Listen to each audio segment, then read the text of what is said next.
રાષ્ટ્રીય વિજ્ઞાન દિવસ નિમિત્તે ભુજની પ્રાથમિક શાળા નંબર 1 ખાતે ઉત્સાહભેર અને શૈક્ષણિક માહોલમાં ભવ્ય ઉજવણી કરવામાં આવી હતી। કાર્યક્રમની શરૂઆત પ્રાર્થના સાથે કરવામાં આવી હતી।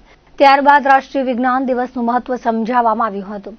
શાળાના શિક્ષકો દ્વારા વિદ્યાર્થીઓને વૈજ્ઞાનિક વિચારસરણી, પ્રશ્ન પૂછવાની ટેવ અને પ્રયોગ દ્વારા શીખવાના લાભ અંગે માર્ગદર્શન આપવામાં આવ્યું હતું। આ દિવસ ભારતના મહાન વૈજ્ઞાનિક સીવી રમણની યાદમાં ઉજવવામાં આવે છે।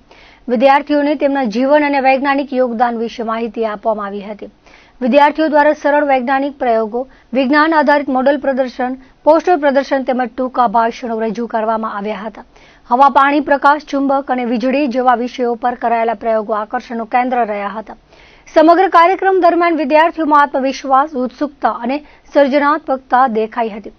શાળાના તમામ શિક્ષકો તથા સ્ટાફ સભ્યોના સહકારથી કાર્યક્રમ સફળતાપૂર્વક સંપન્ન થયો હતો। ભુજ ખાતે આવેલી શાળા નંબર 1 માં ઉજવાયેલ રાષ્ટ્રીય વિજ્ઞાન દિવસ વિદ્યાર્થીઓ માટે પ્રેરણાદાયક અને સ્મરણીય રહ્યો હતો। આખા દેશમાં જ્યારે આપણા સીવી રામન એમની સ્મૃતિમાં વિજ્ઞાન દિવસની ઉજવણી થઈ રહી છે, તો આખા દેશની સાથે અમે પણ અમારી શાળામાં વિજ્ઞાન દિવસની ઉજવણી કરી રહ્યા છીએ। એમાં ગણિત વિજ્ઞાન ટીચરે ખૂબ જ મહેનત કરીને દરેક બાળકોને વૈજ્ઞાનિક મોડેલ બનાવવા માટે પ્રોત્સાહિત કર્યા છે।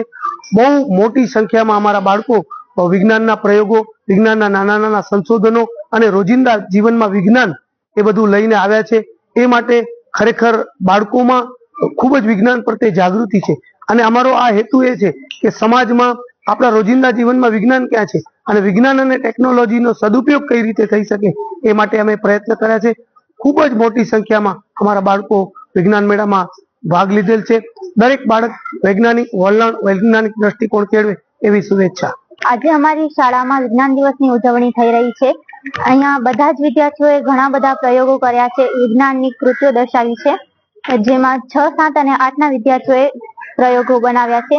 મેં પણ એમાં ભાગ લીધો છે અને મેં મેથ પાર્ક બનાવ્યું છે, જેમાં ગણિતના ઘણા સૂત્રો આવી ગયા છે, જેમાંથી આપણને સરળતાથી સમજ પડી છે।